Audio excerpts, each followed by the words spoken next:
This is a very important video. Welcome to the top 10 Premier League signings so far. You may be wondering, what are you doing making this video after match day 9, match day 10? It's too early.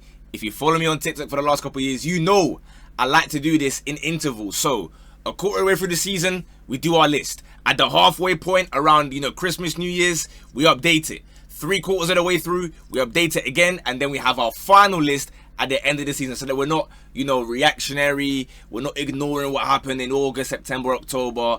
We're gonna just gradually update. So some guys that didn't make it might make it in the winter one. Some guys might drop out. You get how it goes. If you are new here, of course, make sure you subscribe so that you can keep up to date and you know when the winter list comes out. But for now, let's tuck in as per usual. I know there's going to be many of you saying, oh, what about my guy? What about this guy? Oh, put him in. Don't call it a disgrace. Don't say this is a shocking and vile list. Just say, yo, I think this guy should be in. In 10th place, you know me. I have a certain feeling towards the goalkeepers, like the good mate Lies Bouzidi would say. So I've picked one of them. There are multiple I could go with. I've gone with Gianluigi Donnarumma, who, of course, joined Manchester City from PSG this summer. And it's fair to say he is already an upgrade on Henderson. He's pulled off some clutch saves already in a time where, let's be frank about it, City haven't been very good, right? It's basically been try to defend a little bit and hope that Haaland will go and bag us 1 goal, 2 goals, hat-trick, whatever it is, because the guy, he's a machine. At the other end, he's been making some big saves. Obviously, he has the long kick to just launch it up top. It's basically been a shift in play style from City, and Donnarumma has been a big part of that. Obviously, condolences to Trafford, who came in thinking, yeah, I'm going to be the guy now. And then Donna came in and just grabbed his ear like that, saying, get out of it. But yeah, Donnarumma's in. Like I said, I could have gone for Sunderland's Roos, who's been fantastic in goal as well. But in 9th place, I've gone for his Sunderland teammate, Mukiele, who has been a revelation since joining from, well, I guess PSG / Leverkusen. Basically, he was on loan and he came back. You get the point of what I'm making here. And he's finally looking like the player that we expected to see when he was at PSG, because he's played basically every single game, 90 minutes, 90 minutes, 90 minutes. He's arriving at Sunderland. Again, their whole back line has been fantastic. Obviously, shout out Ballard, guys like Alderete. Who's the left back again? Bro, they got so many players that have been just balling out, where it's like, it's hard to single out one specific player. But I think the goal Mukiele scored last week, I say, you know what, fairs, man. Because what is he doing in that position to be finessing it like that? Like he's Thierry Henry or something, bro. I say, you know what, Mukiele? Fairs, man. You got it, bro. You got it, bro. So he is in 9th place. In 8th place, something I expected even less. Jordan Henderson. Since when could you pass like that? Listen, we all know Hendo from Liverpool days. Some of us a bit older, even Sunderland days beforehand, when he was on Bebo talking about, or was it MySpace rather, saying that he's a baller for Sunderland and he can do 100 kick-ups. We got that. Passion, hunger, desire. They were posting shouting compilations when he was at Liverpool. Now, I'm seeing this guy break the lines. He's pinging L1 triangle passes over defenders. I'm thinking, excuse me? Since when was that the case? So, I mean, fair play to him, fair play to Keith Andrews, I guess, for bringing him as well, because I'm not going to lie to you, I thought it would be a terrible signing.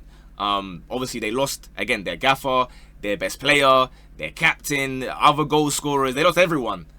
And I thought Brentford were going to struggle, but fair play to Henderson, who has looked like a new and improved player and now entering his prime or something, bro. So, fair play to him. In 7th place, we go to North London. We are giving this one to Mosquera. Who is this guy? And I don't mean that to be disrespectful, but like, although he may have played as many games as he did for Valencia last year, he was not on anybody's radar. For all the teams that are desperate for centre-backs, the likes of, I don't know, Chelsea, Liverpool obviously have been desperate for a centre-back as well. United could do with a centre-back in the back three. Everybody could have done with a new centre-back of this level. And somehow, Arsenal have gone under the radar, nobody clocked it, and they found another gem who can just plug and play. Was it Saliba went off injured against Liverpool at Anfield?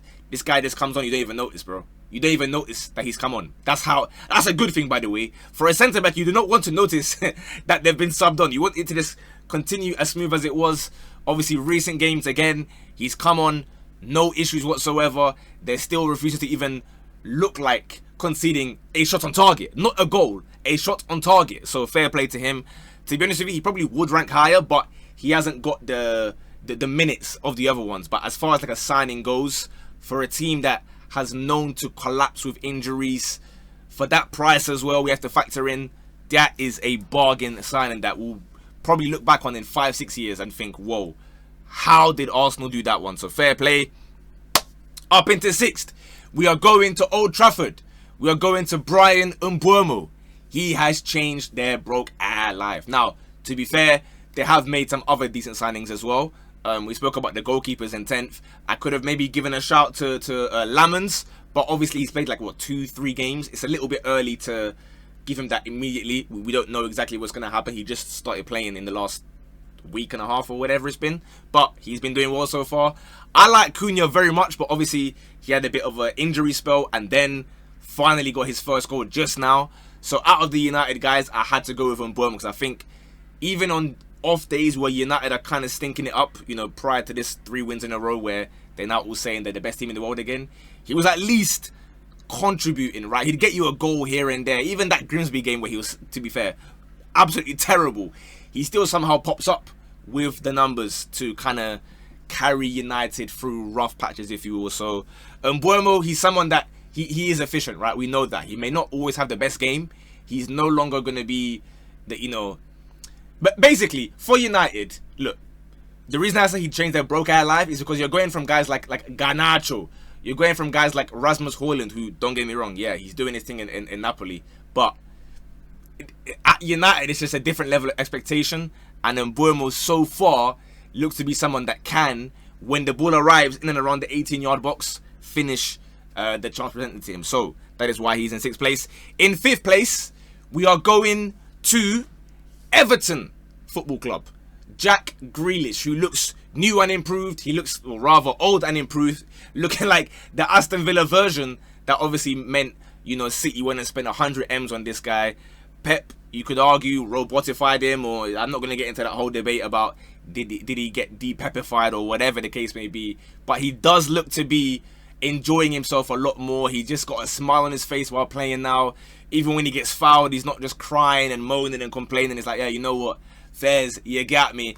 Him and Skillerman on the wings, the little 2-man step, I'm enjoying watching it. It's a fun watch. So I'm glad to see him. I'm not gonna say back to his best, like he's not incredible every single game, but he's doing his thing, so big ups to him. Now we get into our top 4. I guess well, it's not really Champions League places because there's only 10 names, but you get the point anyway. In 4th place, we have Voltamada. Incredible name. Footballing ability, I still can't decide how good he actually is. That is why these lists are important to update, you know, part 1, 2, 3, and 4. Because I watch him and I'm thinking, okay, there's some lovely finishes there. Okay, there's some lovely little flicks and tricks there. And then I'm like, but what about the rest of the 89 minutes? But then I'm like, is that being too harsh? He just arrived and he's bagging goals already. So I don't know if he's cold. I say it every video, bro. I will praise him. But in the same token, I'm saying, but is he that good? I'm still none the wiser as to what to say about this guy. Because obviously, pre-season or before the season began or whatever, I said that it was a signing that may ruin the market in the future. Not because he'll be good or bad, right? Because I don't know enough about Voltamada to judge at the time if he's good or bad, other than watching Germany against England under 21s. Other than that, I don't really know about him. But paying that much money for a guy with like 15, 16 appearances, to me is crazy, regardless of if you think he's going to be beast or not. But so far, he's been balling out. He has been scoring goals as well. So, look, if you go and continue at this rate, and you stay in the list by Christmas and the end of the season, nobody will care what the price tag was, bro. You can go and pay 90 million, 80 million, whatever you want. It's fine. So big ups to him. He has been balling. Another striker who Newcastle maybe could have got, maybe wanted to get. 3rd, Hugo Ekitike. Do you know why it's difficult, this one? Because it's like, he was so good at the start that people were asking, do Liverpool even need Isak? He was bagging goals. Obviously, remember, you know, Community Shield, and then Newcastle as well, against Newcastle, the team that he was supposed to join beforehand, before Liverpool obviously made boss calls and dunked on their head, and he's pointing to the fans and whatnot. But that red card, I didn't like it. It struck me as someone that was a bit insecure. And obviously since Isak has arrived, and obviously now he's injured, but when they were both together, it wasn't really clicking as of yet. So this is someone that, although I've put him really high, it's because I just really enjoy watching him so far. And he has delivered for Liverpool so far in a season where a lot of their new signings have been very underwhelming. And spoiler alert, there will be a 10 flop signings so far video tomorrow. And there may or may not be 1 or 2 or maybe 3 or maybe 4 Liverpool players in there. So subscribe for that one. We will be there. But again, Ekitike for now is up there. He may drop off very quickly if they keep treating him like a sideman and prioritizing Isak over him when they're both fit and available. Now in second place, just missing out on our signing of the season so far list, Martin Zubimendi. Fair play to this guy, because he has come in, he has been dictating the tempo of games. He has been doing the little snappy tackles where, you know, you run around and just nip the ball, nip the ball, nip the ball, nip the ball. Reading the game to intercept at the right time. He has been playing the line-breaking passes. He scored a couple goals as well. Volleys, headers. And the heading thing against Newcastle, to be fair, that was a game that I was like, hold on a minute. This guy's winning headers against Voltamada and Dan Burn. Have I just misprofiled this guy? Have I misunderstood what I've been looking at? Because I remember Casemiro ran him ragged just last season. So where did this come from? I'm not sure. But evidently, this is someone that is a big reason why Arsenal are top of the league. And he has been very consistent. I wasn't overly keen on the first couple games. I was at like Old Trafford. I don't think he was that great. Likewise, Anfield. Didn't really like him in those games. But since then, obviously, you take your time to adapt. He has gone from strength to strength to strength to strength to strength. And he's just, at this point, like, he is the metronome, but also someone that is creating chances directly with his forward thinking. So fair play to him. But in first place, we have a former Arsenal player now playing for Sunderland, Granit Xhaka. Can someone tell me how we allowed Sunderland, this is the whole world, how did we allow Sunderland to go and sign a Ballon d'Or season prime Lothar Matthäus 1990, for those of us who remember? Now I get it, at Leverkusen Ten Hag was there, so you do anything to get out of there, no problem. I'll tell you who could have done with him in their team right now. Chelsea could have used Granit Xhaka. Dare I say Arsenal could have used Granit Xhaka. United would have perfectly suited Granit Xhaka. Even City, bro, every team, the more I think about it, I'm going through the table here, every team would low-key cook with Granit Xhaka. Do you know how mad that is? The guy's 33. And he's covering more ground, if I'm not mistaken. Him and another Sunderland player were in the top 2 in the entire league for ground covered so far this season. I said, bro, at 33 you're doing this. You came back to England moving like Lothar Matthäus. Fair enough, man. That is someone who we have to give him his flowers. Obviously, crazy remontada from, you know, was it six years ago when he was doing that and the Arsenal fans were booing him and he told him to, you know, do whatever he told him to do. I don't want to get demonetized, but you know what happened. To turn it around and have the Arsenal fans love you, and then go to Germany, be invincible, and then go to Sunderland and have these guys in contention for European spots. Now, again, it's very early in this season. Who knows if they can keep it up even till Christmas?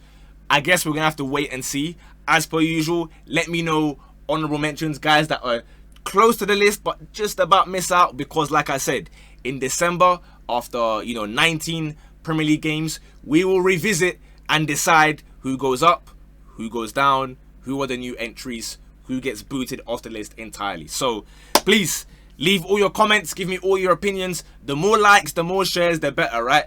The big dog L Face hit 100k yesterday. Big up to, no, 2 days ago rather. Big up to him. I want to be there soon as well. I want to be there giving my speech about why I'm so happy to get 100k, and I'm going to pretend, oh, I never could have seen this coming. I never believe I could get 100k. I want to do that yap speech, bro. So help me out, man. This next year, we'll be there. Anyway, have a great rest of your week. I'll see you guys tomorrow for the top 10 flop signings so far. In a bit. Bosh.